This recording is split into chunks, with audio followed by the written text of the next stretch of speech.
is 365 Sports, powered by Sikkim365.com. Welcome to the Triple Option. Here's your host, Paul Catalina.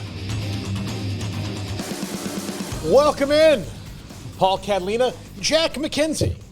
I don't know if you guys, do people know what Jack looks like? A little bit. How familiar would they be? Like if we just put a lineup of three random people, like this is Emery, this is Jack, this is the intern, would people get them right? I think at this point, yes. They would know you. I don't know about that. I don't know about that because most of that's been on Crystal Ball College Football, our other college football YouTube channel that we run. And we haven't done an episode of our podcast, Garrett, you and me, in a while. Yeah, but I think people would know. I think Emery, I know especially Emery. Emery's made plenty of appearances on the main channel. Yeah. Yeah, I think they know Emery better than me. Yeah, Oh, yeah. maybe so. Emery got some Super Bowl coverage. He did. So Yes, that was big. That was big for him. Yeah, I'm good with that, though. But by the way, exciting news.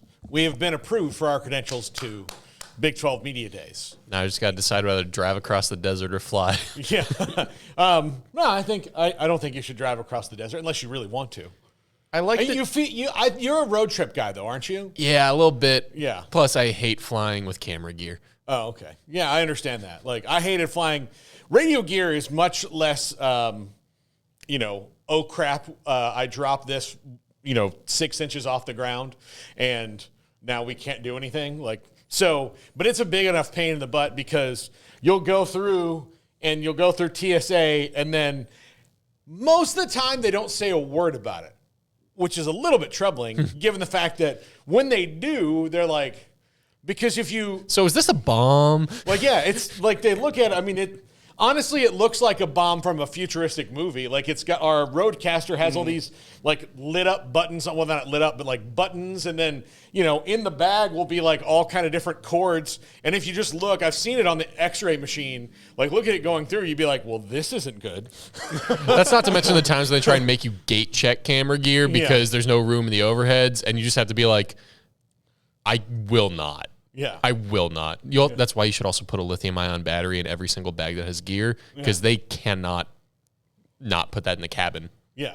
Because it's risk of exploding. Yeah. So there you go. I good tip. Good tip, Jack. But yeah, so that's exciting news. I've also applied, and we talked about this yesterday, for us to maybe go to SEC Media Days because much easier. It is a stone's throw from us. Yes, it is. They have decided that since they are now, in Texas and Oklahoma, that they should come to Dallas and do Media Days. So at the Omni, not at Jerry World. No, that was where the Big 12 used to do it. So I'm a little bit surprised knowing how that setup is. Actually, no, they used to do it they did it at the West in one year. They did the Omni, and then they moved to the Star and then to Jerry World. So well, hey, I'm not arguing. It's much closer to where I stay in Dallas. Exactly. So we're great. So that should be exciting. But in the news today is a couple of big stories. The first one we'll talk about is the House versus NCAA settlement. That is, the Big 12 has already agreed to their part of it. Now, this is just the first phase. Then it has to go to the Board of Governors once the conferences ratify it. And then the judge will have to say, I find this acceptable. There's no guarantee of that last part. There's really no guarantee of this first part, especially given how mad the non-A5 schools are about this. So to put it in the simplest mathematical terms, of the 100% of the settlement, the NCAA is paying 40%. Yep. The Autonomy 5 conferences, not the conferences, everybody else, the schools are going to pay 60%. But of that 60%, 60% of that is being paid by the non-A5 schools, who are less liable for this than the A5 schools are and have less money. So these dents will be bigger in their pockets than it will, just comparatively budget-wise to the A5 schools. The A5 conferences will all agree to this pretty fast because it allows them to get off the hook for cheaper. And their logic is, well, there's more of them than there are of us, so they should have to pay collectively more. And the other argument is wait a minute, we're not the reason that we got sued. You guys kind of are. Most of the athletes that are getting the money from this, all this back pay, went to your schools. So now you are telling us, 90% of the athletes that are going to get this money, 90% of the money is going to the A5 conferences. So you're asking somebody from an FCS school to pay someone who played at Georgia. That just doesn't really make sense to them. And that's a really fine point on it, but it's... I wonder if the to them is necessary in that last statement of yours. That doesn't really make sense. No. Also, thank you for explaining it very clearly, because my head has been deep in like a lot of non-news things for work. So I appreciate that. It doesn't make much sense, especially when you do the math on it. That 60%, the way it's supposed to be split further, 60-40, between group non-A5 and A5, that ends up being 24% of the total going to the A5s, and then 36% of the total going to the non-A5s. Yeah. So if that helps people understand how big of a gap there is, like they are paying, I want to say it's what, 150% of what the A5 is paying. Yeah. So here, I know it's spread out among many more schools, but like, dear Lord, the gap in revenue and the gap in like what those players would have been making at A5 schools is so big to like, it doesn't make sense. Yeah. So it doesn't make sense. Average annual for each FBS Autonomous 5 school would be $232,000. For the non-autonomous 5 is $99,000, and for the FCS is $127,700. So yes, the numbers are lower for those schools, but that's also a larger percentage of their budget. So like the reason this is good, look, the percent of the total revenue distribution, if you go through, it's different for every conference based on how much they have and how much they have to pay out. For example, the Big Ten has the biggest chunk at 10.04%, and average annual distribution of $58,000.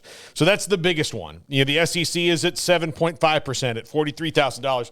So those things are all different, but again, like the SEC, like this is not going to bother them at all. Like it's really like it's going to be annoying, and there's going to be some things they have to change. But when you're here's the other thing that the A5s are trying to get through is unlimited coaching staffs and all this. Well, Rice can't have an unlimited coaching staff. Houston now can, like right across town. Or will be, I guess they can. They'll be able to. They can do what they want, but they can't do what even Houston could. They can't, and of course, Houston can't do what Alabama can do, and all those different things. But when you have unlimited coaching staffs and those kind of things where everybody can coach, and, there's going to be, like, you give coaches look, there is basketball pretty much has a coach for every player. Football's not going to get that bad, but it'll be like a coach for every 3 at the big schools, right, Garrett? Don't you think? No, it probably will. You're already seeing it essentially with the analysts. That's where it's going to touch. It's going to morph into more of that. It's just it's a bigger separation between the haves and the have-nots. But when I'm listening to all this, do you think that Mike Oresco probably caught wind of this a few months ago, and that's what ultimately did him in, like the final? Well, I think he was already on the way out, and he was going to retire anyway. But I don't think that any of the news that's come out in the last year has made him go, I'm going to miss this. Right, exactly. Yeah. It's like Bowlesby, like you're getting out, you got to have a sigh of relief on you a little bit. We talked, like Bowlesby kind of told that to us when we were on. It was like, I miss this part of it and this part of it. He's like, but I don't really miss it. Right, like, this, like what it is now. So, yeah, I absolutely I don't think Mike Oresco is going to wake up one morning and go, God, I wish I was in the fray. Yeah. I wish I was in the fray. Like, let's get into this. Let's figure it out, because, look, there are 2 things we're going to get into today that are both tragically and sadly the current state of college athletics, because no one had took the time to figure this out. And it gets sadder and sadder and sadder. And it's really the way of the world. And Jack, you're a big history buff. Garrett, I know you're a history buff. I'm a history buff.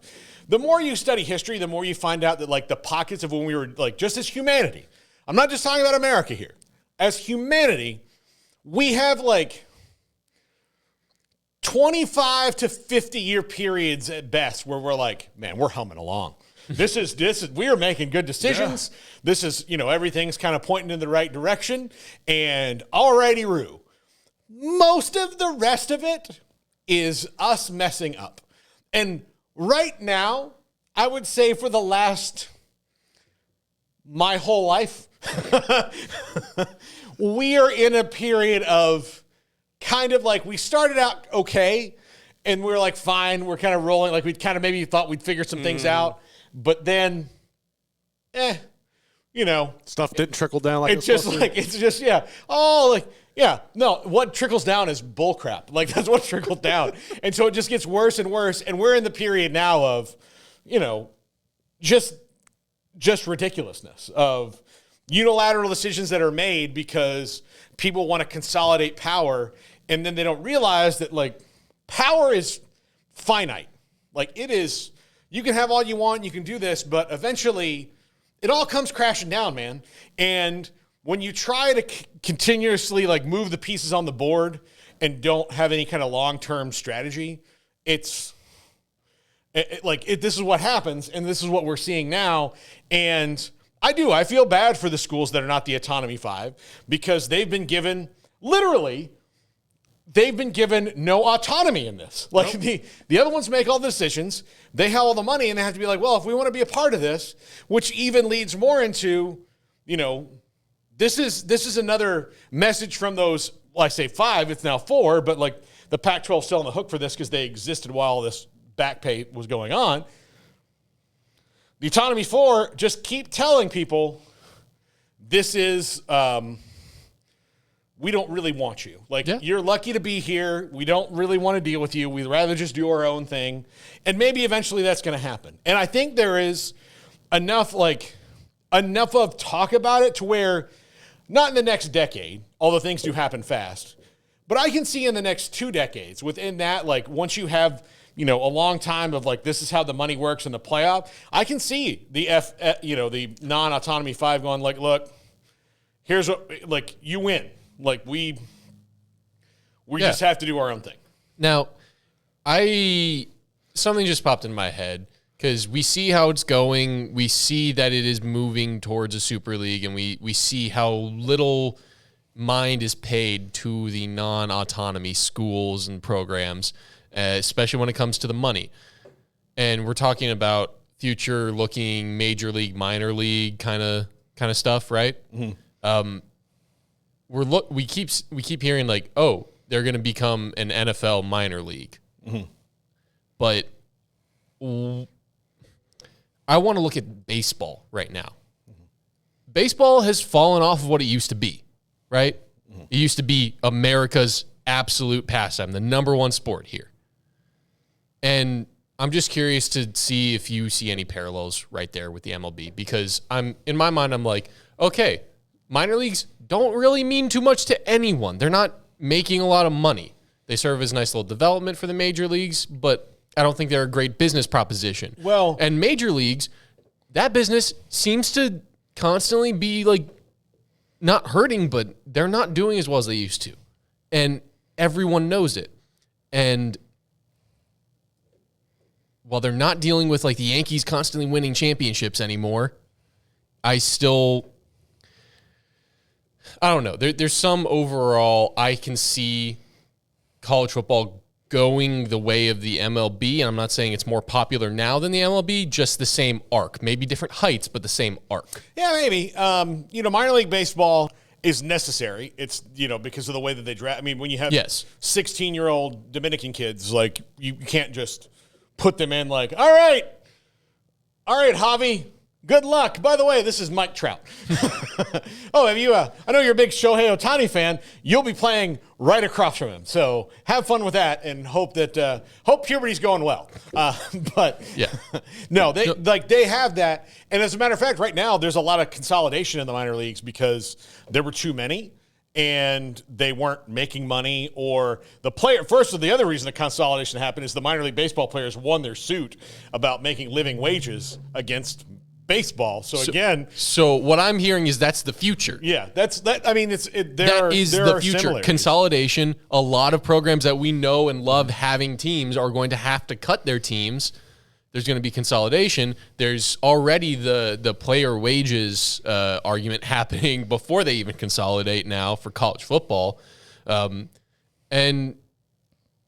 I would like to ask you, like, how much do you think someone in a town that just lost a minor league baseball team is going to care about baseball? Like, do you think that having a minor league team helps them care more about baseball, or do you think not having a minor league team just draws them into the majors more? I think having a minor league team helps you draw it. I mean, if you've ever lived in a town with a minor league team, that's your only thing. Like, especially in the summertime, where $12 gets you a ticket on the third baseline and 2 hot dogs. Like, I mean, that's a great deal. Like, especially like Garrett. You have kids. I do. If we had a minor league baseball team here in the summertime, like for going out like that are, I mean, then those things are cheap. Like, it's cheap most places. Like, you've probably taken to the Express. The Express is great. I haven't. I want to. I was excited. So I'm glad you mentioned that, because remember Waco was going to get that Blue Cats or whatever. Yeah. I was thinking about doing that. I was excited, thinking this is another opportunity. We don't really have much here. It's something I could take my kids to do. It would have meant a lot, but unfortunately, that's not the case. I feel like I'd go like once a month. Yeah. At least. And if they get all 150,000 people in Waco going once a month, Yeah, no, I mean, you have those things. Look, the Round Rock Express is about an hour and 10 minutes from here, and I've been there a few times. It's fun, and that's AAA. And the AAA teams do better because, again, they have more money than the AA and the Single A and the rookie leagues. But if you live in a town with a minor league baseball team, I mean, you'll care more. Like, I'm kind of a living testament to that, in that I grew up in a lot of places that had them. Yeah. Fort Myers was, of course, spring training, which you start following guys in the minor leagues because you got their autograph when you were a kid. Yeah. Or, I remember watching Nomar Garcia-Parra play as a minor leaguer and being like, damn, I can't wait for him to get there. So that's kind of how you follow. Shreveport, Louisiana, when I was a kid, they had the captains. Yeah, anytime that a guy played for the captains, made the majors, I'd be like, oh, awesome. So I guess my overarching point really there is you see how it can help grow a game. Mm-hmm. And then you see, but there's consolidation, and we're worried about how much, all the money there because we have to pay players more. And I see that as a future for college football. And I'm thinking, hey, at the top, they're thinking we're trying to grow the sport. We're trying to make more money. And they're trying to grow the sport in terms of money, not in terms of fans and actual connection. And so I see them moving everything in a direction contrary to natural grassroots growth. Something that, as a European soccer fan, you knew I was going to bring this in. Yeah. You see a lot because people can form their own clubs. They can go up through the pyramid. And so everyone has a hometown team. Everyone gets in on the culture because it is right there at your doorstep. Yeah. And I think that's something I am very scared of, because the cost constantly seems to be passed down to the lowest levels, instead of keeping the cost at the highest levels where the money is actually made to pay that cost. Yeah. No, I agree with you. I mean, I think there's going to be something that happens, consolidation that happens, and it'll be separate. Nobody's getting rid of football. I don't think a lot of colleges are going to really get rid of that many teams, so to speak. I think COVID was the big, excuse they used. And I will say excuse because I do think it was an excuse for a lot of them to be like, especially the West Coast schools. You know what? I've wanted to trim swimming and diving. COVID, bye. That's kind of how it was in a lot of places. But I do wonder if football just becomes too big of a hassle, and you see they're not going to cut basketball or women's basketball. They might not even cut swimming and diving. They might just they might start looking at sports as what's the biggest expenses. Yeah. And cut from the top, not from the bottom. And I think before they do that, you're going to see the waves of consolidation you're going to see are, one, they will football will break off, and football and basketball will be kind of its own thing. And then, like, as far as conferences go, so the SEC and Big Ten and ACC will have their, Big 12 will have their conferences in football, and like that will be those conferences. And then every other sport that's not that, especially the ones that play 2 or 3 times a week, like baseball and softball, tennis that plays like multiple things a week, will just go back and like regional, but be very regional. Like I can see a Big 12 like baseball future that doesn't extend outside of Oklahoma. The Southwest Conference. Yeah, like honestly, yeah, Oklahoma, like Oklahoma State are in there, and like everybody else or whatever they decide to call that. But it's essentially the Southwest Conference and Oklahoma, and that's what you do because it's going to be the best thing for you. But anyway, I didn't mean to like drag us into realignment. Like it's all true. So it's just something that like I instantly think of when you hear about a settlement like this because, well, money is the driving force behind all of that, and I just struggle to separate it. Yeah, absolutely. So the money is running this whole thing, and so we'll see. And this topic is a little bit more boring than the next one we're going to get to, which is Jaden Rashada. And I mean, you want to talk about juicy lawsuits? This one. I feel like Stefan. This one has everything. A booster in Miami. Boosters in Gainesville. Payments each way. Failed promises. A coach getting sued. My son. Like that's kind of how it does. It has all those. It has all the earmarks of this is exactly what no one wanted to happen when they made NIL legal, and it played out between Florida and Miami and Jaden Rashada exactly the bad way it plays out. Like this was really bad. And there's really no winners in this. Like I guess Jaden Rashada would be in the end. Is he a winner? But it's not going to make him look great. Although I don't know how much I can blame him if you tell somebody I would like to come here for $10 million and that person then says, yes, like, okay, like who's dumber there? The kid who asked for $10 million or the people who said yes? When we get to it in the next segment, I would love to hear if you think this would have happened anywhere outside of Florida first. Like did it have to be Florida first?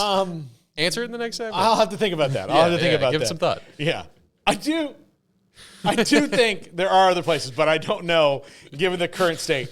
All right, we'll come back and we'll talk about this Jaden Rashada lawsuit and mess after this. Garrett was very excited about this story. Excited for this. He thought this all is, I mean, it is absolutely, this is a movie in and of itself. The 30 for 30 will be a masterpiece.